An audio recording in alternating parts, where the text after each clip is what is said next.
This show was recorded and aired live on November 16th, 2016. All copyrights are producer Michael Farley's. Director is Brian Farley. With permission of Michael Farley, captions are made to this video by Stephen Priest.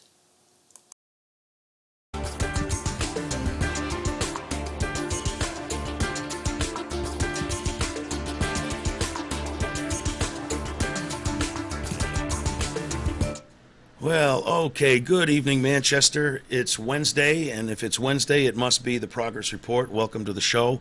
I'm your usually your co-host, Mike Farley, but our host, Bob Backus, the intrepid Bob Backus, is out on a fact-finding mission overseas. He will be back with a lot of facts that he has found for our next show, but for this show, we are going to soldier on. I don't need to remind our regular viewers that for the past several months we've been really occupied with the political scene. It's been a long political season, and we did our little wrap up last week. So we are going to turn the page. We're going to change it up. We're done with politics for now. That's over, and we're coming into a great season. We're coming into the season of Thanksgiving. We're coming into the season of Christmas. We're still right in the heart of autumn with a great winter coming, and today, we're going to kind of seize on that opportunity, and we're going to talk about some of the great things that there are to do here in New England during this fall and winter season. Ways to stay healthy, ways to really develop a good lifestyle by getting outdoors. And we could not have a better guest to talk with us about that stuff than our guest, Steve Priest.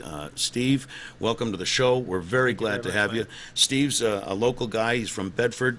He's an expert in all things outdoors. He's a published author, and we're going to talk a lot about what it means to get outdoors and how it can really change your life and make your life better and contribute to longevity a little bit. So, Steve, again, welcome to the show. Thank you. What we always like to do here on the Progress Report is recognize that things are done because people do them. So we want to talk a little bit about who we're talking to at the very beginning. Can you just give us a brief outline of who you are, where you come from, and maybe we can start by getting into how you got involved in this outdoor lifestyle? Okay, well, I got involved in the outdoor lifestyle in sort of an odd kind of way. I had a job. I was about 30 years old, and they decided to have a basketball game, the group I was with, and I had never really done a lot of athletic stuff since I got out of high school. And so we went out and played basketball.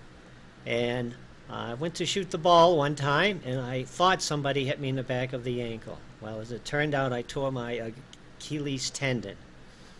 And that's a serious injury. That's nothing to be made light of. I thought it was a sprained ankle, and so I didn't go to the doctor's office. And my wife's a nurse, and she was on my back for 3 weeks, and I say, it'll get better, it'll get better. A friend of mine was a pathologist, and one day we're having coffee, and he said, Steve, you're limping around, and you've been limping for a long time. And I says, well, I got a sprained ankle. He says, that is not a sprained ankle. So anyways, he made an appointment with me with an orthopedic fellow, and I went to see him, and he said, stand up on your toes, and I could not stand up on my left foot and toes. So he put the tendon into a cast, and for 8 weeks I was in a cast and hobbled around. The end of 8 weeks, I came out and I tripped and re-injured it again. Well, the short story of it all is, for about a year, I was gaining weight, and I had a real bad limp, and I felt like a couch potato. I would come home at night, and I just wouldn't, do any exercise or anything. So, was it the second injury? I mean, was it the pain of getting around? Is it just difficult mobility? It was the pain and the mobility, but the pain was what was really bad. It was a pain for a long time. So I got to interrupt and ask you, though, did you go several weeks with your wife telling you to go see the doctor again, or did you take her months advice? Would be the word. Oh, my months goodness. Would okay. be. Finally, but by then it had started to heal, so-called, but with like a plastic band that you tear, and then you put a piece of leather in the middle of it, it's not going to stretch anymore, okay? And there is actually an inch and a half difference between one calf and the other, all because of this. But what happened was, so I gained a lot of weight, and one day I was sitting on the couch, and I said, I got to do something. So I went down in the cellar and got my old army boots, you know, those high army boots, combat boots we call them. And I put the combat boots one on. I went outside and I walked the length of between two telephone poles, and I walked back home. The next day I did the same thing, except I did 3 lengths of the telephone pole. And I continued that for about 2 weeks, and then all of a sudden I was up to a half-mile walking. And then I started to run a little bit. In the combat boots? In the combat boots, in the Really? combat boots. And I still had a limp, but all of a sudden, a year and a half went by, and I found that I was able to start to run. So I started to run, and I began to lose weight. I lost about 30 pounds, because every day I was very consistent. And so that's how I got started. And then a friend of mine one day, he says, Steve, why don't we do a road race? And I said, I can't do a road race. I'm just doing the 1.5 miles. And he finally convinced me to do the road race, and we did that. And then that led to one thing to another. My sons were small at the time, and they joined the running club. And the fathers would stand around, and one guy would say, why don't we go for a run? So I started running with this group of guys. One of them decided he wanted to run a half marathon, so the rest of us helped him. So it's kind of strength in numbers, reinforcing each other? Then at the end of like 3 or 4 years of this thing, I ran a marathon. So I ran the Boston Marathon. So I got started that way. And then that led to a friend of mine. We ran like 10 marathons. And then we were both getting injury with our hips, injury our knees and our legs, and we decided to try triathlons. So then we picked up doing triathlons. Hold on a minute. So the marathon, which is only one component of a triathlon, right? Was injuring you, so you decided to just step it up one more notch. Is that? Well, I'm not that good. The Ironman is when you run a marathon. Okay. You know, and the swim and okay, so this is not an Ironman triathlon, smaller distances. I get it. I started to do little ones, but it was the run, the swim, and the bike. But when we first started, I said to my friend John, I says, John, I don't think I can do a triathlon because of the bike, because I cannot stand up and pedal. My tendon just is not strong enough to stand up and pedal. Mm-hmm. But I said, why don't I just try it anyway? So I got on his bike, and I pedaled around the neighborhood, and I could pedal. I tried to stand up, and I thought I was going to break. I thought the tendon was going to snap one more time. But it did not. And then I started doing hills, and I found out that I could pedal up hills without having to stand up. So then that led to one thing to another, and then... So baby steps, and before you know it, you're doing a triathlon. Consistency. That's the main thing, is to keep doing it. Discipline. It's become the lifestyle now for me. You can't miss a day outside. I miss some days. I miss maybe one day a week. But I try to go 5 or 6 days a week doing something. In the winter, I cross country ski. In the summer, I canoe and kayak. And in the fall, I hike again. Well, hiking certainly is that's something that anybody can do, because, as you said, you can start just the distance of 2 telephone poles to get you started. Folks, I do want to remind you that this is a call-in show. We would love to have you call in with your comments, tell us your stories about getting outside, or if you have any questions of Steve as to how you could get involved in changing your lifestyle this way. Our number is 413-0223, and we'd love to have you call in. Now, Steve, you know, you say this has become a lifestyle for you, and you kind of it's been good for you, and you're trying to spread the joy. You go out, you want to encourage other people to do this. You do it with your family. This isn't a solitary thing with you. No, right? It's not. It's with my family and friends. It's the mission I have now is to promote the outdoors for family and friends, and just to get out there, it's amazing how it changes your whole life, health wise, your mental outlook. I used to when I was working. I'm retired now, but a lot of times I would solve problems when I was out running, because when you're running you can't think of an awful lot of things. So you get what idea in your mind. Oh, I had this problem today at work. I don't see a solution. You start to run, and all of a sudden you come up with a solution. So it's Well, that's consistent with some things that I've heard, that people say they have their best ideas in the showers, because they're just doing automatic things that they do on a regular basis every single day, and it gives their brain the freedom to kind of go off and solve these problems. So it's kind of a similar situation. correct. And I can only probably you'd probably run or hike for a lot longer than you'd be in the shower, so you can get more done. I think it's a great idea. So you've put together this website with the great name OutdoorSteve.com. I think it's a great name, and that website has a lot of content. I took a look at it before I came in. Let's it talks about the various things that you do, and you kind of mentioned it a little bit. Tell us about the different things you talk. Kayaking. Is that something that someone can get into really easily? I mean, anyone can go out, buy a pair of boots, and go for a walk. But if you wanted to get into something like kayaking, you got to buy equipment. I mean, talk about, how do you get that done if you've never done it before? Well, the good thing about kayaking and canoeing is that, yes, you have to buy the equipment, but it's a one-time expense. It's not like you have to pay to go someplace and it costs you $100 every time you go someplace to do it.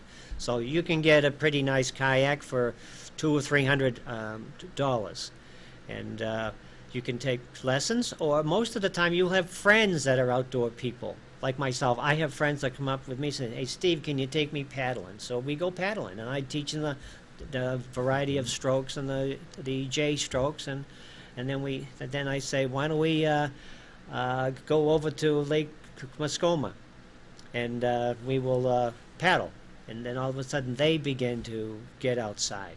So you can do paddling, you can do with the canoes and kayaks. Winter time, there's so much you can do. You can hike with crampons. You can hike with snowshoes. Tell us what crampons are, so people watching might not know what that is. Okay, crampons are like chains that go on your feet.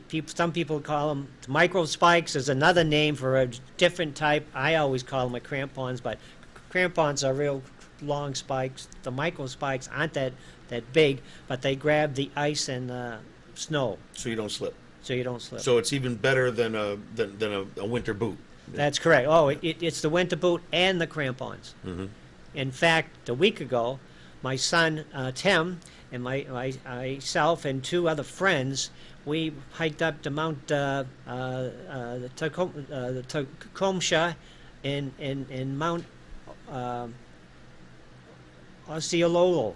I always I can't say that for the beans, but it's Mount Osceola. There are two 4,000 footers, and they're in the Waterville area. And we went up the week ago, Monday, and stayed Monday and Tuesday.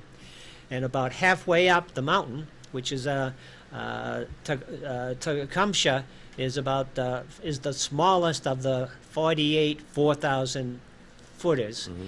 And about halfway up, I had to take my crampons on, or my micro spikes is what I call them, that I wear, the micro spikes, and I had to put them on, because about a mile up, we hit ice and snow, and especially when you're going up on the rocks and everything.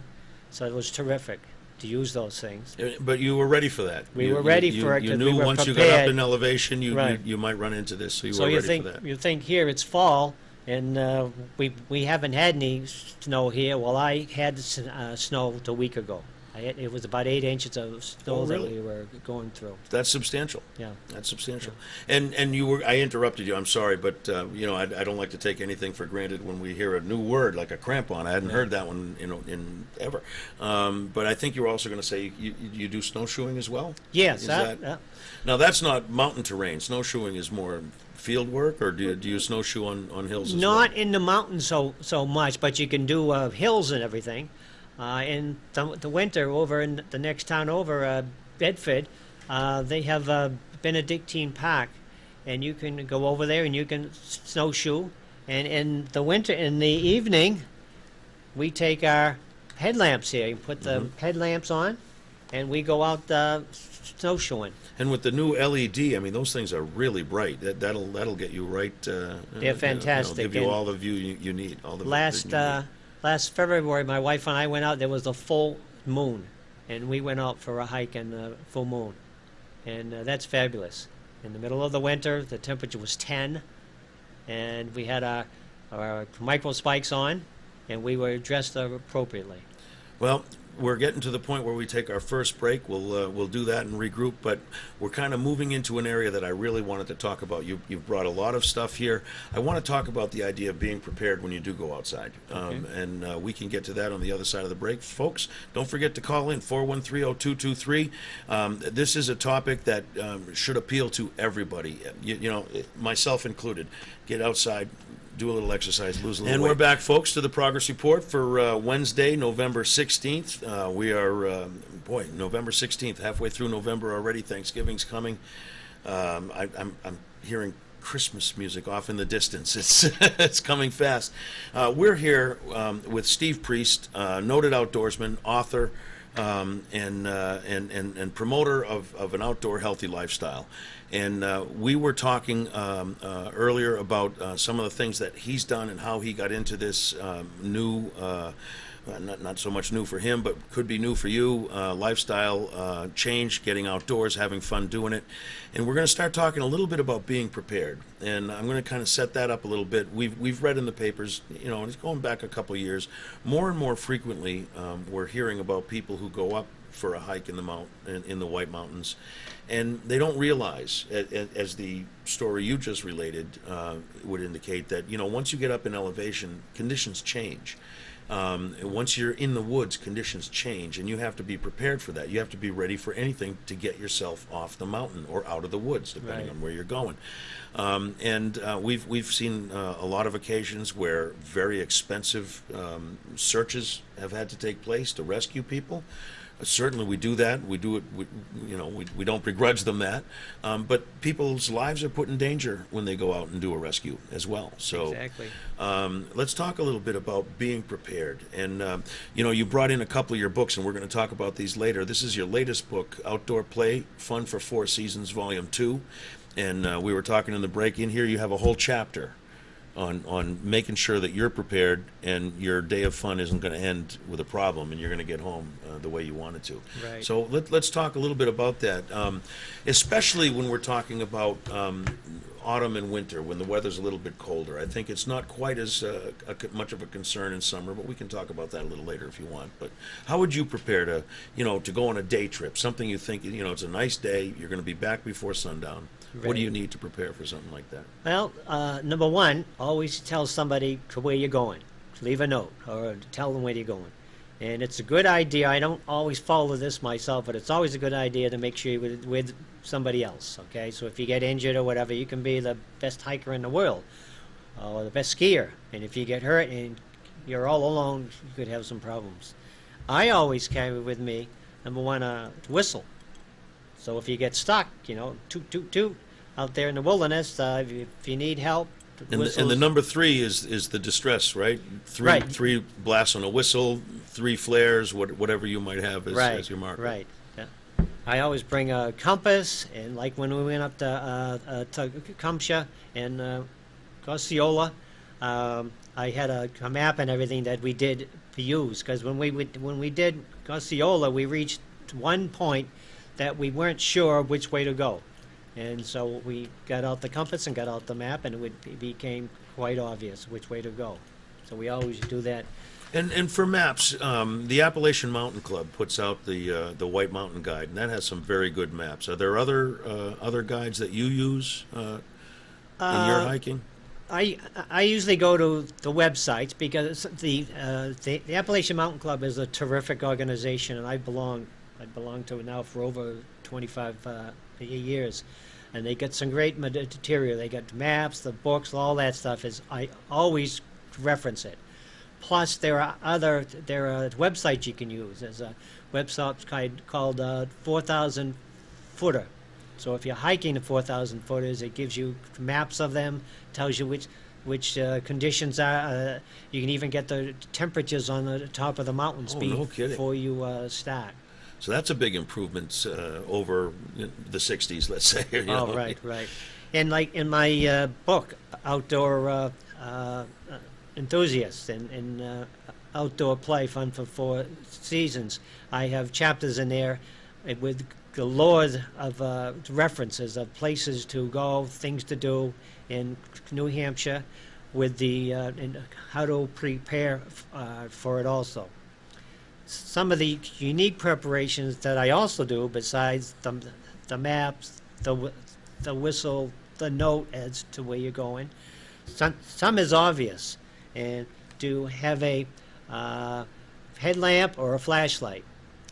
2 years ago, we hiked up to Mount Katahdin up in Maine, and it was a 15-hour trip. And the last 15 hours of hiking was in pitch dark. And all of us, there were 6 of us, we had our headlamps, and we also had a secondary flashlight. And so it can be especially in the wilderness, when that sun goes down, and if there's the moon out, it's dark outside. It's darker than what we experience when we walk outside in Exactly. Manchester. It's very dark. And this is one of the unique things I carry all the time, and sometimes people laugh. This is the contractor's trash bag. And people say, oh, because you pick up the trash and carry it out. That was when you talked to me about that earlier before we came on the air. That was my first reaction. This guy he's a good guy. He's going to make sure to take all of his trash out. But you revealed to me a secret. There's more to it than that. And trash is important, but and we use this when when you're hiking. Carrying trash is hard sometimes, but there's not too much trash. Most hikers are very good. They're very conscientious. If I see a can, I'll put it in my backpack if I have if I have a space for it. And if you're in a canoe, you can use these to put your cans and what else in there. But this here, if you open this up, this is a very thick contractor's bag, and you can take a corner, cut the corner off so you can put it over your head, and then you can use it as a shelter, almost like a mini tent. And in it a works. In a pinch, huh? And it's durable. And I have met a person had to stay up overnight on the presidentials, and the only thing he had was a small backpack, and this was part of it. And he claimed it saved his life.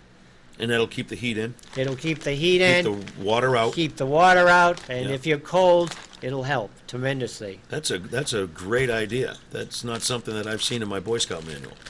Yeah, that's great. And something you probably have seen in the manual they talk about is duct tape. Good for everything, right? Good duct tape. I've hiked before for 2 days. In my eyeglasses, I don't have the best eyes in the world. And one of my, the outside of the frame came off. I took duct tape, put it on, and for 3 days I had that duct tape on there. And it worked in a It pinch. We had another time we were canoeing, and we went over a big rock, and it punctured a hole in the canoe. We used duct tape, and it lasted the rest of the week. We had like 4 or 5 more days left, and we put duct tape on it, and it worked terrific. So that's another It's good stuff. good stuff. I have here, where is it here? I guess I didn't bring it here. I have flint and steel. That's something I have remember flint and from my steel. Boy Scout days. That'll get a fire lit for you in a It'll pinch. firework. The question is, what do you burn? Well, if there's a white birch around or yellow birch, their bark has oil in it, and you can that'll start real easy for you with the twist of stuff to getting started. Hmm. Some people take cotton balls and keep the cotton balls in a plastic bag, and they spray the hand Oh, yeah, yeah, yeah, antibiotic yeah, on it. It's yeah. got It's got a little alcohol some in it. That'll alcohol in burn, it, yeah. and they carry that with them. And with the flint and steel, they can get it started very easily. And that's better than matches because matches can get wet and they're no good after That's that, right? correct. They're correct. And you don't have to fall in a lake for your matches to get wet. You know, No. damp conditions can wear them out. That's as well. true. And when you're hiking, you're going to get wet just sweating. Mhm. Which reminds me, one thing you never do is wear cotton hiking or paddling, or you don't want to wear cotton. Once cotton gets wet, it stays wet, and it can be a killer in a survival condition. If you When the temperature goes the down, if you're temperature wearing goes it. down and you're soaking wet and you have a cotton. So what would you recommend? The polyesters? That's what I wear. Wicking Polyester, material? and I put layers. So I have a polyester t-shirt, a polyester underwear, polyester socks, and I have polyester long sleeve shirts, and then I have the wool in the winter time that I wear over them. So the layers are a tremendous help. And food, and water is something else. Mm-hmm. The New Hampshire fishing game has what they call a hike safe program. Yeah, let's talk about that. Let's talk a little bit about that. And this is a way for someone to make sure that they're prepared. And basically, you get kind of a certification from the state. You get a card. Right. I think it's $25, and it's for a lifetime. And what it does for you, besides right on the card, it tells you the 10 essentials. And Mhm. obviously, I got bandages here and everything else, but it tells you the key things to have with you when you hike, or when you're in a canoe or kayak. But if you get lost or you get injured, then you have to be rescued, and the fish and rescue team finds that you were not prepared. If you're at Tuckerman's Ravine, 2 hours from Pinkham Notch, and you got Shorts and T-shirts flip-flops. on, you got cotton T-shirts on, Yeah. and flip-flops on, and you get injured, and they have to rescue you, you will have to pay some type of a fine. But if you've been through this program, it's kind of an insurance policy that if you've been through the program and you do what it says, Right. you And follow the instructions on the card. the exception to paying the $25, if you have a fishing license, a New Hampshire fishing license, that also will cover your rescue.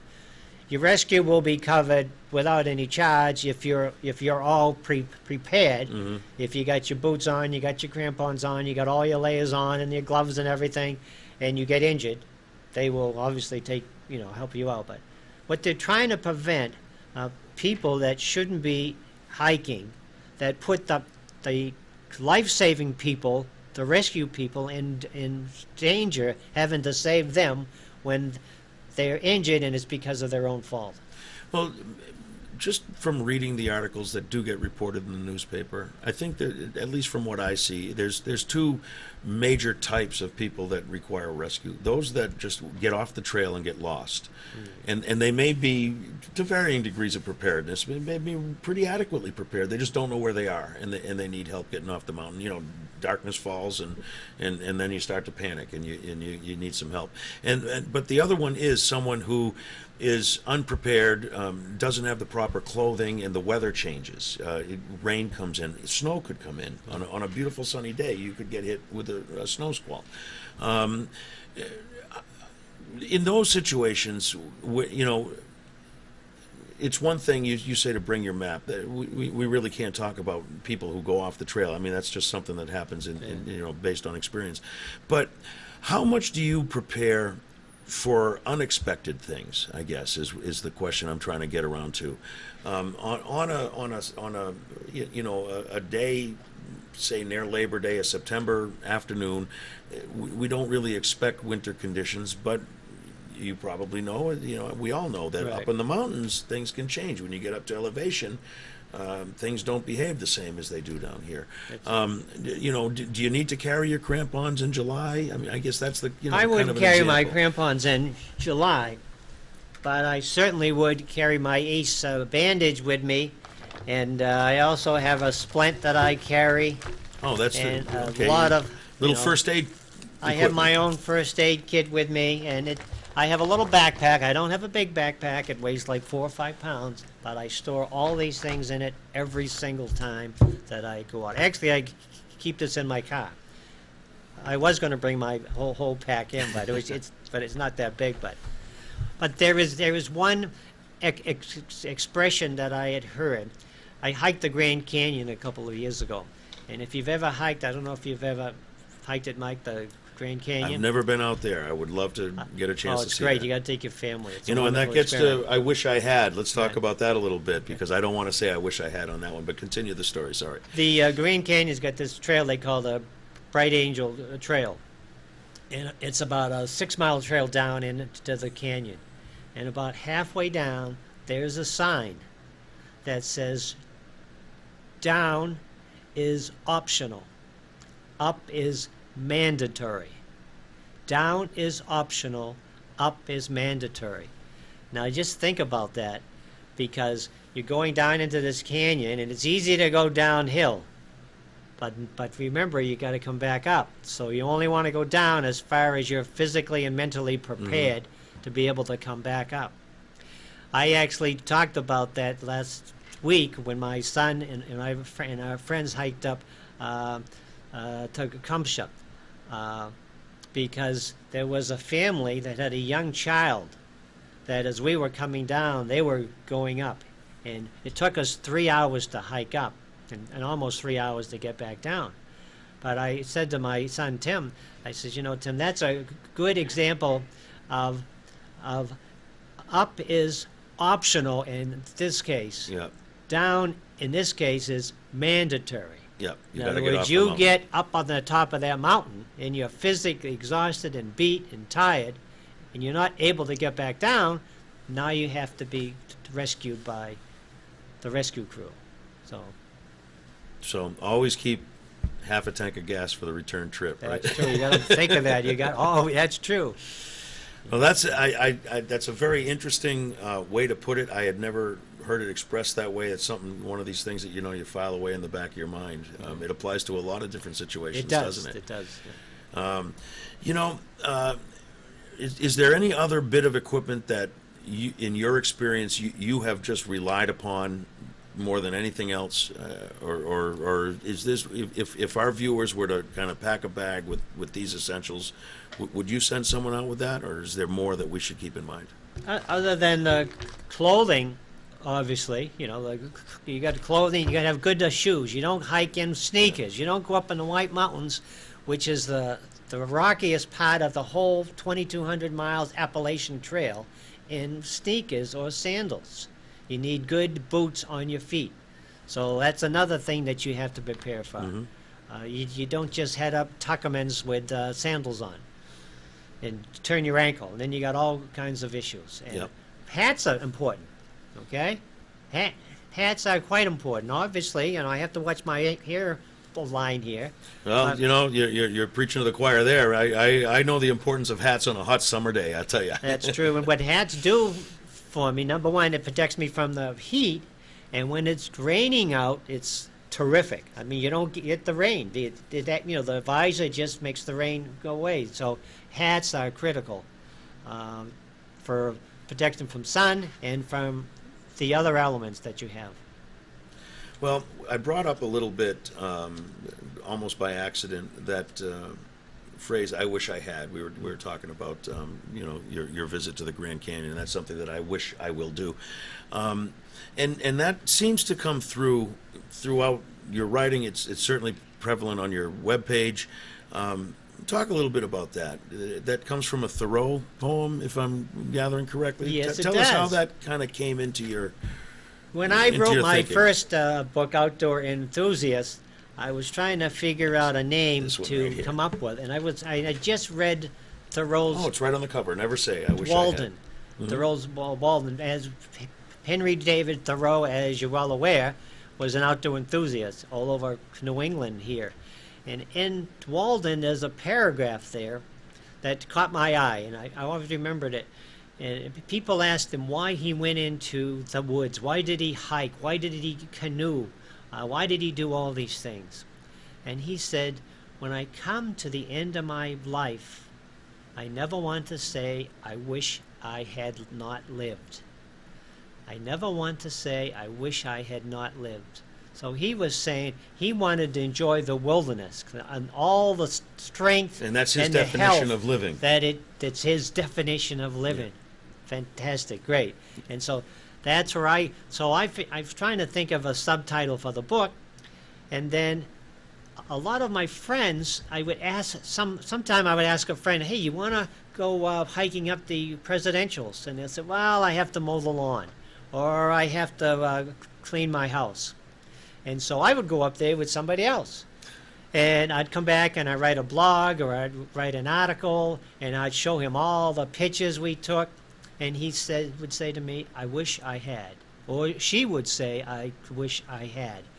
And so I kept hearing that, and I hear that today, I wish I had. So that's where I got never say, I wish I had.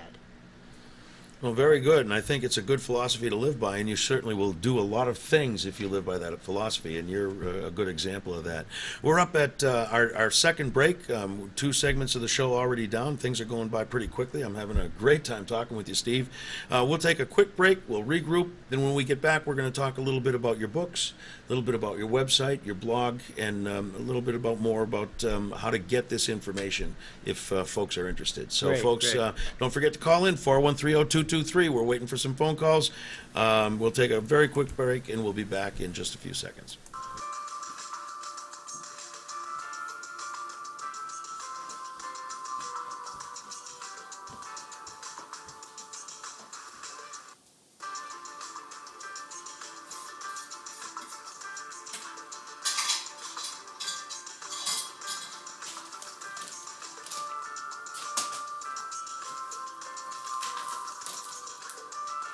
All right, and welcome back to the Progress Report, folks. We thank you all who are out there watching. As I said at the beginning, Bob Backus isn't with us. He's out of the country on a fact-finding mission, but he'll be back next week.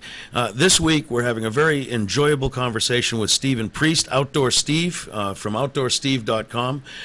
He is a local guy from Bedford who made a change several years ago in his life and has really developed a lifestyle that wholeheartedly embraces getting outside, hiking, skiing, snowshoeing, canoeing, kayaking, that type of thing. And over the course of the show so far, he certainly has showed us how it's really something that's doable. You can do it. Get yourself prepared properly, and you can go out and have a good time. All you got to do to start is just walk the distance between 2 telephone poles. It's an easy thing to do, and I am going to do it myself. I can walk from one telephone pole to another, and I will report back next week on my progress on that. I'll have to come over, Mike, and we can walk together. I think that would be a good idea. It is always good to have someone pushing me from behind. But my wife's good for that too. Steve, I wanted to talk a little bit now about how you've kind of brought all this together. We have several books here. This was your first book, Outdoor Enthusiast, Never Say I Wish I Had. We've talked a little bit about that. This is still for sale, and we'll talk about where folks can get it. And then we have kind of a 2-volume set, Outdoor Play Fun for 4 Seasons, the original, and then Volume 2. And these are very substantial books. There's a lot in here. There's pictures, there's resources. So why don't we talk a little bit about what is in these books? If someone were to, wanted to kind of key into this, what do you offer in these books that would be helpful to someone starting out? Someone like myself, overweight, middle-aged, not what he used to be, but still has a few years left in him. What would I get out of this book? Well, it would give you some inspiration. First of all, there is one section here on how to get started, which is walking one telephone pole. Talk about that. There's great references in here. And then there are stories on all the adventures, the trips, outings that I've been on.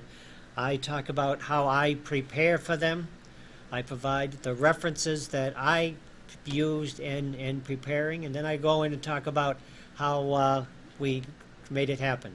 Okay, and one of the fun things or funny things that one day I was over at a house party, and I go into this person's bathroom, and you know when your bathroom you have a place for your books. They had a book stand, and right in the book stand was my book, Outdoor Enthusiast. Never Say I Wish I Had, and they also just got this one, Outdoor Play. So Excellent. so you can pick up a chapter and read about places to go in New Hampshire, with all of the references. And we haven't really talked about that, but so this is a specific, in this particular town, there's a trail here that takes you to this lake, and that's the kind of detail that you can get out of that. And if you want to check it out, you go to this website to see what's there. Exactly. So someone like me who may not, I'd love to go up, but I don't know where to go. Right. This is a good place to start. It's got all kinds of references to where to go and how to get started, the maps and everything, or references to the maps. And a lot of photos of what you'd see if you did this journey. Something to look Right. forward to. It's also available as an ebook. And one of the good things with the ebook, and the ebook, I forget what the price of the ebook is, like $3. You can go in and click on the links. So as I talk about a hike up to Tuckerman's Ravine, you can go in and click on the blog that I wrote on Tuckerman's Ravine and see the video of it. So it's pretty cool when you match this with the ebook. And let's while we're on the topic, these books are available through your website, outdoorsteve.com. Outdoorsteve.com. And you can get both the hard copy that would be sent to you, I Right. guess, or you can get the ebook and go to town with that. Yeah, it's also available on Amazon.com, through Amazon.com. And Amazon.com, I saw the other day they had a special. If you buy the hard copy, you get the ebook free. So everybody's save got $3. and the price of the book is under $15. So it's not the price of the book; it's getting the book and reading it. Read the book, and then never doing what say it I tells wish you. I had. Yep. Now let's talk a little bit about your blog. How often do you update this? Is this something that you're on every day? Do you do it only when you're taking a trip, or do you tell people, I'm thinking about going to this place? What do you put in your blog? Good question. Usually, the blog is basically the report of my trips. How I prepared for the trip, what happened during the trip, that whole aspect of it. And then, actually, what happened is, what does happen, I get enough blog posts that I write about my trips, and then I take those posts and I turn them into a book. It almost writes So it itself. goes together. Yeah, that's what the blog does, actually. I mean, the blogs make it so, what's been happening now, about every 2 years, I have enough material for another book. So. Now, how often? I mean, 2 years to get a book. That's a pretty hefty book. There's a lot in there. How often do you go out and undertake one of these activities? And I'm not talking about maybe you might do a daily run or a daily walk or something like that. But how often do you go out and undertake something where you actually have to pack your bag, have a destination, leave a note, let people know where you're going? How often is that something you do? Every week, every weekend? That's an interesting question. I used to do it. There was 2 years ago. I hiked in Maine. I went canoeing in New Hampshire, and then we did the Northern Forest canoe trail in New York, all in a month. And each of these trips were 4 days at a time. My wife never saw me, but one of the good things about the one I should say that to do all this stuff that I have done, I've been very, very fortunate. My wife, Kathy, has been just absolutely super. She's been very supportive. And not only has she been supportive, she's been a partner and a participant in an awful lot of the So hikes. she comes out with you. She comes out with us, and my son's adult sons, Tim and Sean. Tim comes with me all the time, and he's all grown up. Obviously, he's an adult. And Sean comes up, and we do triathlons together.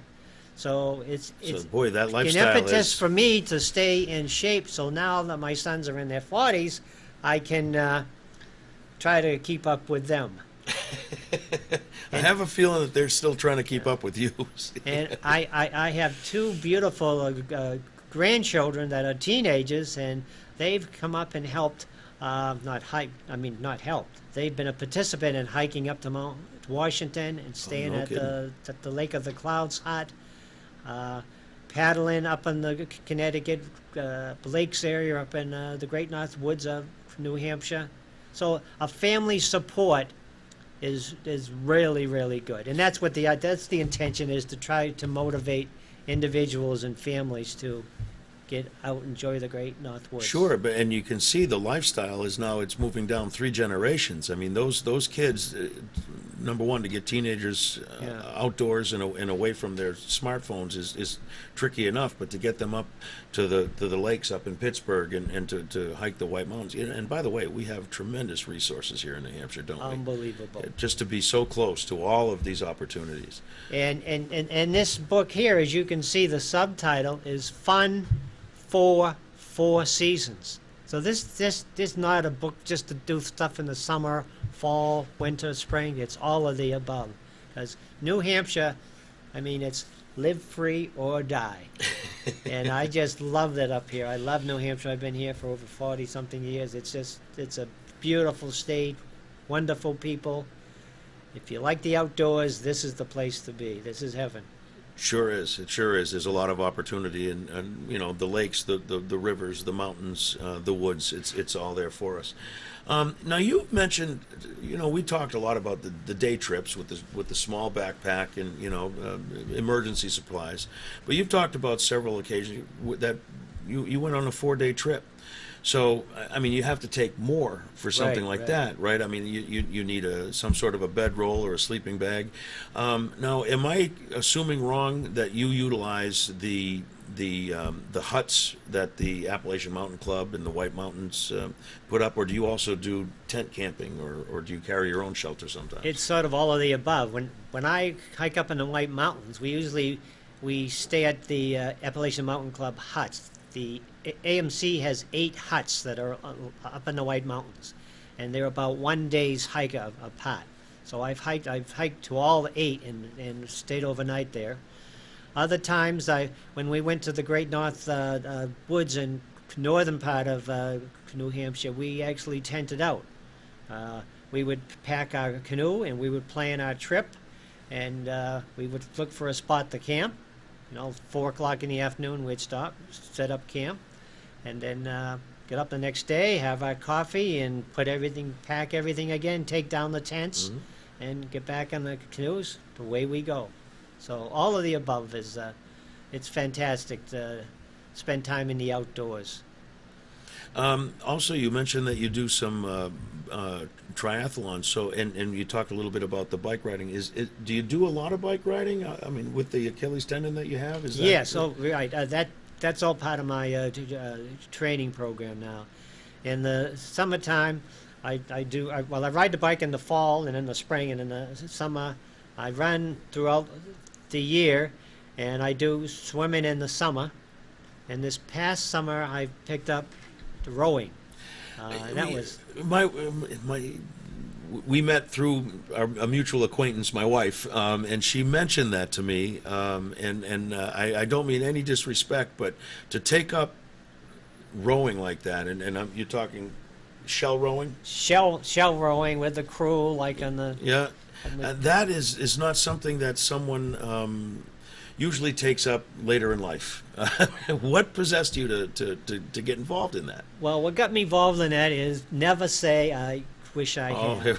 Yeah. We have a little house in Sunapee, New Hampshire, on Perkins Pond, and I would go by the big lake, which we call Lake Sunapee, and there was a sign they had outside that said starting June 1st, there'll be 3 weeks of rowing lessons. And I must have gone there by, I don't know how many times. And finally, one day I said to Kathy, I said, I've never tried rowing. Never tried rowing. And I tell people never say I wish I had. I'm going to try rowing. So I signed up, took the 3 weeks of rowing, and it was fabulous. I rowed in a quad, which is a 4. All of this was done in Lake Sunapee. And that's a real team sport. I mean, you all have to be in sync to make that shell go through the water the way you want it to. And I got the whole thing. Our coach, Brenda Belanger, was just absolutely fabulous. In fact, she does do rowing here with different clubs in the Manchester area. So, and I did the dual for 4 or 5 times. I did the single for 4 or 5 times, and I did the 8, which is a 65-foot boat with 8 people plus the. Yeah, those are the things you see on coxswain. the head of the Charles That's Regatta, correct. that type of thing. So I had the whole ball league experience. So I'm not, and there's an article about that called "Rowing Through the Eyes of a Beginner," and it talks about my experience and how I got started with that. So fabulous. It's great. And I believe this, the rowing gets your leg strength, gets your tummy, because you go back and forth and you push on your seat, get your shoulders, get your arms, get your head, because when you row, you don't know what's behind you unless you turn your head and look. So it's a great sport. It's a full body workout, Right. huh? Well, Steve, thanks very much. We want to say the website one more time, outdoorsteve.com, outdoorsteve.com, STEVE. It's a very good website. There are a massive amount of links to all kinds of information on that website. You can get his books. We have Outdoor Enthusiast, Never Say I Wish I Had. That's a motto I'm going to try to keep in mind. And the 2 volumes of Outdoor Play, Fun for 4 Seasons. They're available there as well as on Amazon and the ebooks. And folks, these are really inspirational. I encourage everybody to go take a look, click on this, take a look at this, because even though winter's coming, you can still get outdoors. There's a lot to do. Steve, I want to thank you very much for You're coming on welcome. the Thank show. you. This was a refreshing conversation. I'm inspired. I'm gonna, like I said, I'm gonna go walk. I'm gonna find a telephone pole and I'm gonna walk to the next one tonight. I'm gonna start right now. Folks, we'll be back next week with the Progress Report. Thank you for watching tonight. Bob Backus will be back. We're working on some very interesting guests, and we certainly will talk about interesting and entertaining things having to do with the city of Manchester. Thank you for watching this edition of the Progress Report. We will see you next week.